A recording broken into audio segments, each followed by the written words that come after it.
The naval base in Norfolk, Virginia, usually operated like clockwork. Soldiers adhered to tight routines, and everything moved according to schedule. But today was different. Word was spreading fast. President Donald Trump was rumored to be visiting the mess hall. Some sailors were thrilled, while others were doubtful. "What's he doing here?" a young sailor murmured while straightening his uniform. In the kitchen, the staff hustled to prepare the best meal they could manage. Elsewhere, conversations buzzed about the reason for Trump's visit.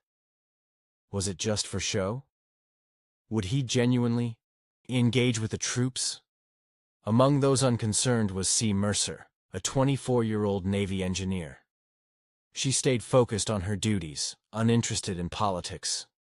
Just another day, she thought, unaware that this day would shift her entire perspective. Inside the mess hall, sailors formed lines to get their meals. The air was filled with quiet excitement and curiosity. Cooks hurried to ensure every detail was perfect. Some whispered predictions. Would Trump speak briefly and leave, or actually spend time with them? C took her usual seat across from Chief Petty Officer Hank Reynolds, a 60-year-old veteran with decades in service. Unlike most, Hank wasn't easily swayed by political visits. "Presidents come and go," he said, sipping coffee. "But we're the ones who keep this ship running." C nodded, thoughts drifting to her father, a Navy veteran who had struggled after retiring. Despite her deep respect for the military, she often wondered if the country truly stood by its service members once the uniform came off. Suddenly the doors swung open. All eyes turned as President Trump walked in, surrounded by Secret Service agents. What happened next stunned everyone. He didn't head for a podium or take a VIP seat. Instead, he picked up a tray and stepped into the meal line like everyone else. A hush fell over the room as soldiers exchanged surprised glances. Could this really be happening? Trump gave the kitchen crew a respectful nod, collected his food, and said casually, "Good evening, gentlemen and ladies," as if he were just another sailor stopping for dinner. Some smiled, others stayed wary. C simply watched.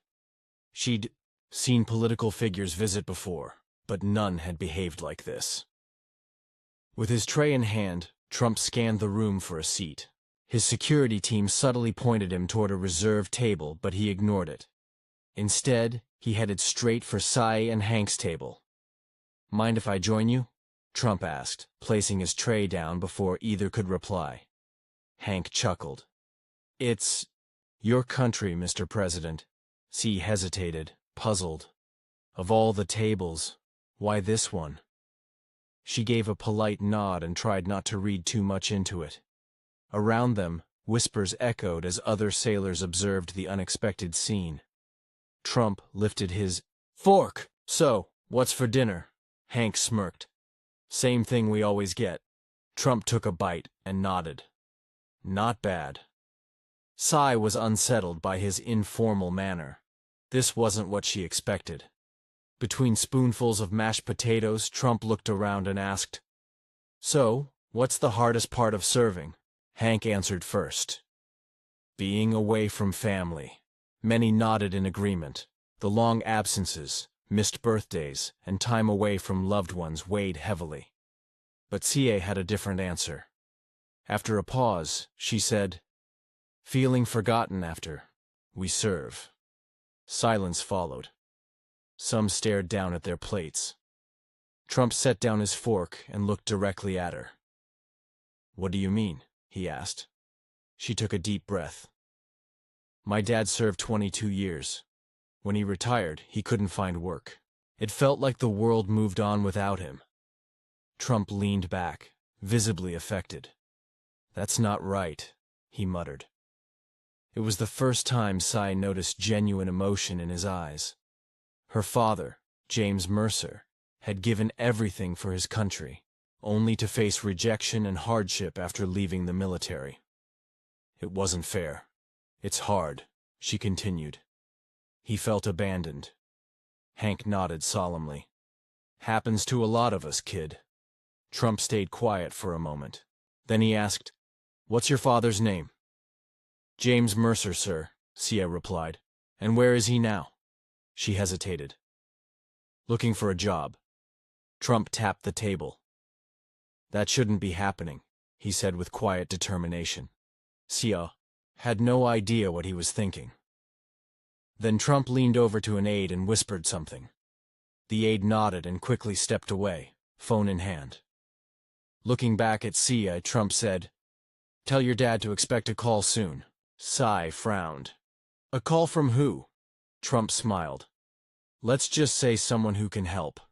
The sailors nearby exchanged confused looks. Hank raised an eyebrow but said nothing. Sia wasn't sure if she believed it. Was this just another empty, political promise? But something about Trump's tone felt different. He didn't seem like he was putting on a show. Maybe, just maybe, he meant it. Trump continued eating, but his attention kept drifting. Sia noticed him looking around the room, watching the sailors eat, laugh, and chat. "This reminds me of construction sites I used to visit," he finally said. "Hard-working folks doing the real work, but never getting the recognition." Sia didn't know what to say. She wasn't used to politicians speaking like that. Trump wiped his mouth with a napkin. "No veteran should struggle after serving. It's unacceptable." Hank chuckled. "It's always been like that, sir." Trump's face grew serious. "Maybe it's time that changes." His words hung in the air. Then he spoke to another aide, who immediately pulled out a phone and began taking notes. Trump then stood and addressed the room. "You serve your country with honor, and I respect that. But respect isn't enough. You deserve action." The mess hall grew quiet. "I promise you," Trump said, "things are going to change. You won't be forgotten." CI wanted to believe him. But years of seeing veterans struggle had made her cautious. Still, there was something in his voice, a sincerity that was hard to ignore. The next morning, James Mercer received a call from an unfamiliar number. "Mr. Mercer?" A professional voice asked. "Yes, this is James," he replied. "I'm with a defense contracting firm. We've reviewed your service record and would like to offer you a position." James was stunned. "How did you get my name?" "The president himself recommended you," the caller said. James sat down, overwhelmed. After months of rejection, suddenly a real job offer had arrived. Later that day, C called her father. "Dad, what happened?" His voice cracked. "I got a job, C. A real one." She gripped the phone tightly, barely able to believe it. "They want me to oversee logistics for military bases," James explained, his voice still shaky. Tears filled C's eyes. "Dad, this is amazing." He laughed softly. "I didn't think anyone would actually help." Sia wiped away tears. "I think I know who to thank." That night, she lay awake thinking about her conversation with Trump. He had made a promise, and kept it. But James wasn't the only one. All across the country, retired Navy veterans began receiving similar calls. Jobs they had applied for months ago were suddenly being offered. Back at the base, sailors started noticing. "Something's going on," Hank muttered. "Too many people are getting calls." C nodded. She already knew. It's him. Trump had quietly launched a program to link veterans with employers, bypassing the bureaucracy that had kept them out of work. "This is different," Hank admitted. "Most politicians talk. But this is real." For the first time, C felt hopeful. Not just for her dad, but for every veteran who had been left behind. A week later, C was invited to a private meeting on base. To her surprise, Trump was there, along with military officials and contractors. He listened closely as they discussed the challenges veterans face. Sia stayed silent, unsure why she'd been called. Then Trump turned to her. "Sia, tell them what you told me." Nervously, she spoke. Veterans struggle after service. They shouldn't have to beg for jobs after giving everything. Trump nodded. Exactly. And that's what we're going to fix. It was clear. Change was already underway. After the meeting, Trump pulled her aside. I wasn't always in politics, he said. I built businesses, made deals. But this, he gestured to the sailors. This is the most important deal I'll ever make. C looked at him curious. Why do you care? His expression softened. Because I've seen too many good men and women forgotten. That's not how we treat heroes. She had misjudged him. Whatever her opinions had been, she couldn't deny what she'd seen. Keep pushing, Trump added. The country needs voices like yours. In the following weeks, something changed at the base. Every Friday night, a new veteran's success story was shared. Stories of starting businesses, becoming firefighters, or finding peace. Morale soared. Sailors stopped fearing what came next. They began to believe in possibility. This all started with one dinner, Hank said one night. CA smiled. Yeah, one dinner and a promise. Trump's visit had sparked more than conversation. It had triggered real change. Service didn't end when the uniform came off, and people were finally paying attention.